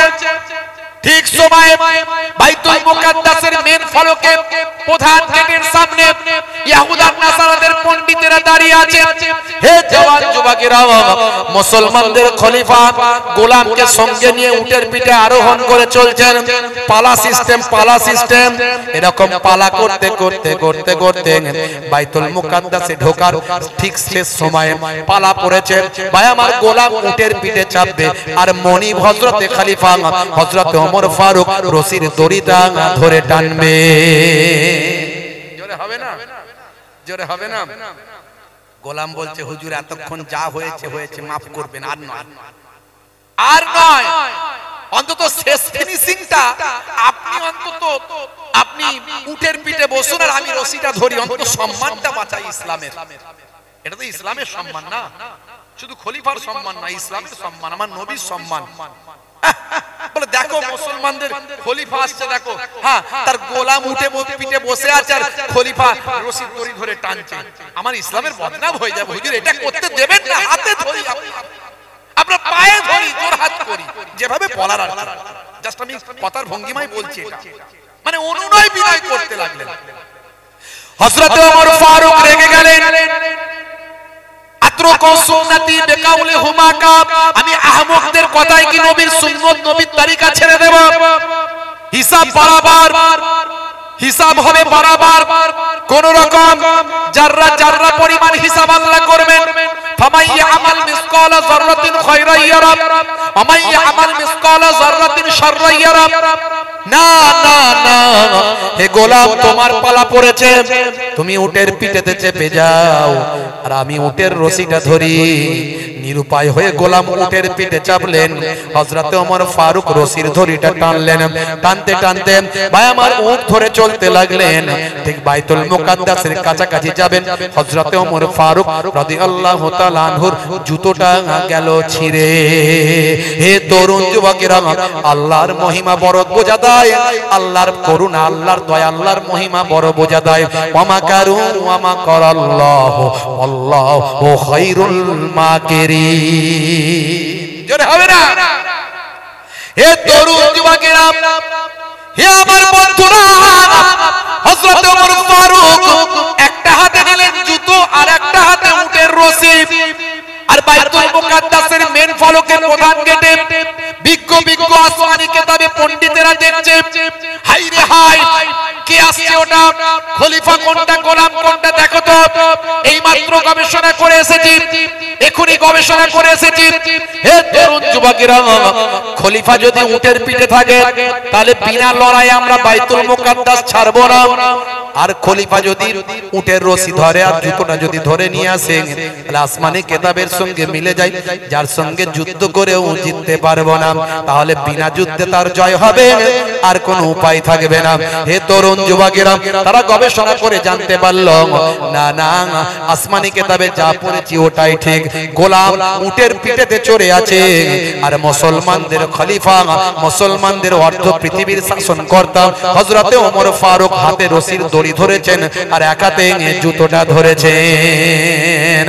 আসার সঙ্গে সঙ্গে কুফফারদের নেতা সরদারেরা, ইহুদার নাসারাদের পণ্ডিতেরা ওয়েলকাম স্বাগতম আহলান সাহালান করে স্বাগতম জানিয়ে বললে, হুজুর যুদ্ধ নয়, কোনো যুদ্ধ নয়, কোনো লড়াই নয়, ফায়সালা হয়ে গেছে আসমানি কিতাব থেকে, আপনার কথা আমরা পেয়ে গেছি, আপনার হাতে জয় হবে, এই বাইতুল মুকাদ্দাস বিনা যুদ্ধে জয় হবে। এই নিন আমরা হেরে গেলাম, আপনি জিতে গেলেন, বাইতুল মুকাদ্দাসের চাবিটা আপনার হাতে তুলে দিলাম। জোরে হবে না, জোরে হবে না। হযরত ওমর ফারুক বিনা যুদ্ধে বাইতুল মুকাদ্দাস জয় করেছিলেন। জোরে বলুন সুবহানাল্লাহ। আবার পরবর্তীকালে মুসলমান আমরা আল্লাহ ভুলে গেলে, নবী ভুলে গেলে আমাদের তো শাস্তি পেতেই হবে, আর আমরা শাস্তি পাচ্ছি। দেখো আসমানি গজব, জমিনি গজব, জালেম বাদশা, জালেম নেতা সব নিযুক্ত। এখনো সময় আছে, নবীর দেখানো পথ ভুলে যাবেন না। আপনি নিজে মেনে চলুন, আপনার পরিবারকে মানান, অন্তত আল্লাহ আপনাকে গজব থেকে, বিপদ থেকে বাঁচাবেন। মুসিবত যখন আসবে কোনটা দিয়ে আল্লাহ সাহায্য আসবে চিন্তা করতে পারবেন না। আজ থেকে প্রতিজ্ঞা করুন আল্লাহর নির্দেশ ভুলে যাব না। আল্লাহর নির্দেশ সমূহের মধ্যে সবচেয়ে বড় নির্দেশ হলো নামাজ, সেই নামাজ ছেড়ে দেব। অনেক সুন্নতের আমি কথা বলেছি, চেটে বুঝে খাওয়া সুন্নত, বসে পানি পান করা সুন্নত, মাঝে মাঝে ঘরটা ঝাড়ু দেবেন, স্ত্রীর সঙ্গে ভালো ব্যবহার করবেন, বাম্মায়ের খেদমত করবেন, ফিকুল্লে নাজারাতিন, বাম্মায়ের চেহারার দিকে দেখবেন, প্রত্যেকটা দেখার বিনিময়ে আমার আল্লাহ কবুল করার নফল হজের সওয়াব দান করে দেবেন। জোরে বলুন সুবহানাল্লাহ। আহারে বাম্মাকে শ্রদ্ধা করবেন, সম্মান করবেন, ছোটদের স্নেহ করবেন, বড়দের সম্মান করবেন। যারা প্রকৃত হাক্কানি আলেম, যাদের মুখ থেকে গীবত শিকায়েত বের হয় না, যারা চগলখড়ি করে না, যাদের মনের ভিতর হিংসা নাই, যে সমস্ত আলেমরা তাওয়াক্কুল করেন আল্লাহর উপর, যারা ষড়যন্ত্র করে না, যারা নবীর দুশমন নয়, যারা ওলি আউলিয়াদের দুশমন নয়, যে সমস্ত আলেম ওলামারা নবী প্রেমিক, রাসূল প্রেমিক, আবার শিরকও করেন না, বেদাতও করেন না, কবরের ধারে গিয়ে কবর সিজদা, বাবা পীর আমায় রক্ষা করো এটাও বলেন না, আবার নবী আমাদের বড় ভাই এটাও বলেন না। সর্বোত্তম পন্থা হলো মধ্যম পন্থা, খায়রুল উমুরি আওয়াজিমুহা, সর্বোত্তম পন্থা হলো মধ্যম পন্থা। আল্লাহর নবী বলেছেন যে পন্থা আমি আমার ছোট্ট বুদ্ধিতে এবং ছোট্ট জ্ঞানে, আমার যতটুকু শিক্ষায় আমার মুজাদ্দিদুজ জামান এই মধ্যম পন্থা আমাদের দেখিয়ে দিয়ে গেছে। জোরে হবে না। না কবরের ধারে গিয়ে বলে বাবা পীর রক্ষা করো, না শিরক, না বেদাত, না নবী আমাদের বড় ভাই আমাদের মতো মানুষ, না বিয়াদবি করা, তাওহীদ করা, তুচ্ছ করা, যাকে যে মর্যাদা দেওয়ার তাকে সেই মর্যাদা দিয়েছে আর সুন্দরভাবে ইবাদতের পথটা দেখিয়ে দিয়েছে। ভাই আমার কাউকে গালমন্দ করো না। কোন মুসলমান মুসলমানের ভাই, এক মুসলমান আরেক মুসলমানকে গালিগালাজ দেয়, গাল দেয়, কি করে গাল দেয়? আল্লাহর নবীর হাদিসের বিরুদ্ধে কাজ করছে না? আল্লাহর নবীর হাদিস কি বলেছে? সিবাবুল মুসলিমি ফুসুকুন ওয়া কিতালুহু কুফরুন। মুসলমান এক মুসলমানকে গালি দিলে সে ফাসিক হয়ে যায়, সে ফাসিক হয়ে যায়। তার নামটা ভাই আমার ফাসিকের খাতায় চলে যায়। তুমি গালি দিচ্ছ কি করে? আর চগলখড়ি করছো, গীবত শিকায়েত করছো, জানো না চগলখড়রা বেশি জাহান্নামে, ভাই আমার কবরে শাস্তি হবে চগলখড়ের। চগলখড় গীবতকারীরা জান্নাতে যেতে পারবে না। নবী বলেছেন তুমি কি তোমার মরা ভাইয়ের গোশত খেতে পছন্দ করো? তাহলে গীবত শিকায়েত চগলখড়ি করো। গীবত শিকায়েত চগলখড়ি, চায়ের দোকানে বসে বসে সারা দুনিয়ার লোক খারাপ, আমি একা ভালো। পারলে অন্যের নাম করবেন, নাম করলে অসুবিধা নাই, বদনাম করবেন না। কারো যদি কিছু খারাপ লাগে তার কানে কানে গিয়ে বলবেন এটাই ইসলাম। অত দুনিয়ার লোকের নিয়ে থাকতে হবে না, নিজের নিয়ে থাকো। Who am I, who am I, শুধু হু আর ইউ করো না। হু এম আই, আমি কে, আমি কতটা ভালো মানুষ এই বিচার করো, জীবনটা ধন্য হয়ে যাবে। এই সমস্ত আলেম ওলামাদের সম্মান করবেন, যারা এই মেন্টালিটির আলেম। প্রকৃত আলেম কে? যার চেহারা দেখলে, যার কথা শুনলে আল্লাহ এবং রাসূলের কথা মনে পড়ে যায়। দুনিয়াবি বাজে কথা সে বলবে না, বুঝতে পারছি ভাইরা আমার। নামাজের কথা বলবে, রোজার কথা বলবে, জিকির আজকারের কথা বলবে। আপনি আল্লাহর জিকিরের মধ্যে লিপ্ত থাকবেন। আলা বিজিক্রিল্লাহি তাতমাইন্নুল কুলুব, অন্তরের শান্তি আসবে আল্লাহর জিকির। আর নামাজ ছেড়ে দেবেন না। নামাজের সময় হলেই মুসলমানের ছেলে ভাই আমার ইয়ং ছেলেরা বেশিরভাগই তো নামাজ পড়ে না, কিন্তু কবরে যাওয়ার পরে সবচেয়ে আগে যে প্রশ্নটা আপনাকে করা হবে বান্দা নামাজ পড়েছিল কিনা। ইবাদত নিয়ে যে প্রশ্নটা সবচেয়ে করা হবে ইবাদত নিয়ে, সেটা হলো বান্দা নামাজ পড়েছিল কিনা। কিন্তু নামাজের সময় হলে মুসলমানের ছেলে মুয়াজ্জিন যখন আজান দেয় হাইয়া আলাস সালাহ, তখন বলে ইমাম সাহেবের যারা তাড়াতাড়ি মসজিদ তলা থেকে পালা। কেন রে ভাই? বলে মুয়াজ্জিন যদি দেখতে পায় তাহলে বলে পড়বি নামাজ পড়বি আই, তাই তাড়াতাড়ি মসজিদ তলা থেকে পালায়। সেখানে গিয়ে মাছবাগানের ধারে পুকুরের পাড়ে ফ্রি ফায়ার আর পাবজি চালায়, আছে না নাই? Free fire PUBG online game ঘন্টার পর ঘন্টা খেলে, এগুলো সব হারাম। আমি সেদিনও বলেছিলাম, আজও বলে যাচ্ছি, হারাম কাজ করবেন না, ডিলিট করুন। মোবাইলেতে নামাজের অ্যাপ, ভাই আমার নামাজ শিক্ষার অ্যাপ, বাংলা অনুবাদ করা কোরআন মাজিদের অ্যাপ, নবীর জীবনী অ্যাপ, এই সমস্ত অ্যাপগুলো ডাউনলোড করুন, জীবন ধন্য হয়ে যাবে। আজ মারা গেলে কাল দুদিন হয়ে যাবে, 3 দিন পরে কেউ খবর রাখবে না, মনে রাখুন বাপেরা আমার। পরিবর্তন হয়, পরিবর্তনের ওয়াজ। জীবনে অনেক ওয়াজ শুনেছেন, পরিবর্তন কতটা হয়েছে গবেষণা করুন। ইন্নাস সালাতা তানহা আনিল ফাহশাই ওয়াল মুনকার, নিশ্চয় নামাজ তোমাকে অশ্লীলতা ও অন্যায় থেকে দূরে সরিয়ে দেবে। হে তরুণ যুবকেরা, আল্লাহর কোরআন বলছে ওয়াকিমুস সালাত ওয়া আতুজ যাকাত ওয়া আরকাউ মা'আর রাকিন, তোমরা সালাতটা আদায় করো, যাকাতটা প্রদান করো, আর রুকুকারীদের সঙ্গে রুকুটা করো, অর্থাৎ মসজিদে যাবে আর জামাতে নামাজটা আদা করবে।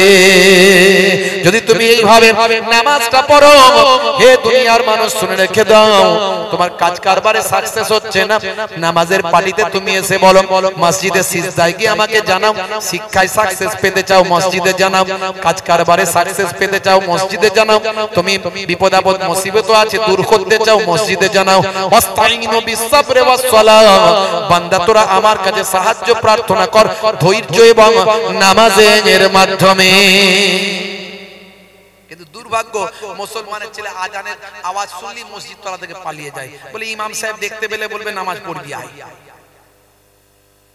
আর ইমাম সাহেব বারবার বলে, মুয়াজ্জিন বারবার বলে, আল্লাহ বলছে বলে দাও যদি সাফল্য পেতে চাও তাহলে নামাজে এসে দাঁড়াও। হাইয়া আলাস সালাহ,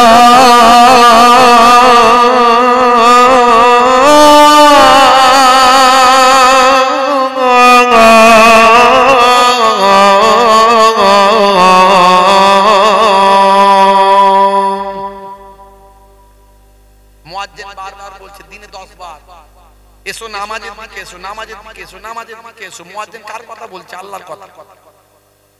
আমরা কানেই নিচ্ছি, দুনিয়ার বাজে গল্পতে কাটিয়ে দিচ্ছি। মুসলিম শরীফের হাদিসের মধ্যে এসেছে যে আজান শুনবে আজানের জবাব দেবে। আজানের জবাব দেওয়া খুব সহজ, শুনে রেখে দেন আজকে।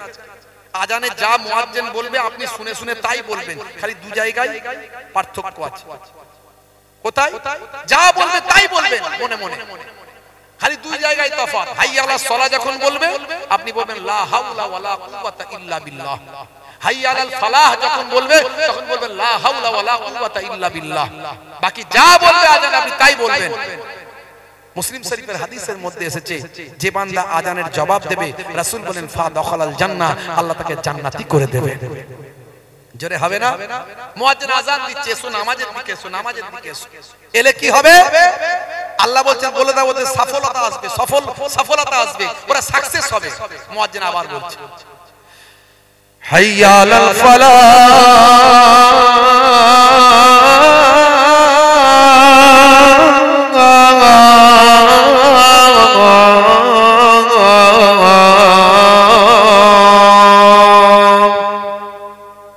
নামাজে এলে আমি আল্লাহ তোমাকে কামিয়াবি দান করে দেব।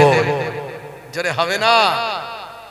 নানাজান ছোট হুজুর পীর কেবলা বলতেন বাবা কি দিয়ে বোঝাবো তোমাদের, আহা নামাজটা পড়বে কি দিয়ে বোঝালে নামাজটা পড়বে বাবা? ছোরা আর কোদাল দিয়ে বোঝাও বাবা, ছোরা আর কোদাল দিয়ে বোঝালে বুঝবে। রেগে গিয়ে বলতেন আমার দাদা জান মায়াপুর পিন্নাগরি হুজুর পীর কেবলা রাহমাতুল্লাহ আলাইহি বলতেন বাবা দিনে রাতে 24 ঘন্টায় 5 ওয়াক্ত নামাজ পড়তে 12 মিনিট করে সময় দিলে 1 ঘন্টা লাগে। 1 ঘন্টা নামাজে দিলে আমার আল্লাহর ওয়াদা তোমার 23 ঘন্টা সাকসেসফুল করে দেবেন আল্লাহ। জোরে হবে না? অথচ মুসলমান আমরা 95% মুসলমান 5 ওয়াক্ত নামাজ ছেড়ে দিয়েছি। কথা ঠিক না ভুল? আজ থেকে প্রতিজ্ঞা করুন, ওয়াদা করুন, নতুন ভাবে জীবন যাপন করবেন, নামাজ ছাড়বেন না। দাঁড়িয়ে নামাজ পড়তে কষ্ট হয়, বসে পড়ুন। বসে কষ্ট হয়, শুয়ে পড়ুন। অনেক নামাজ পড়তে কষ্ট হয়, ফরজ আর ওয়াজিব, সুন্নতে মুআক্কাদা, এই নামাজগুলো অন্তত পড়ে ঘুমান। খুব কষ্ট হচ্ছে সুন্নতে গায়ের মুআক্কাদা, যেটা আল্লাহর নবী কখনো পড়তেন কখনো ছাড়তেন, সেটাকে ছাড়ুন।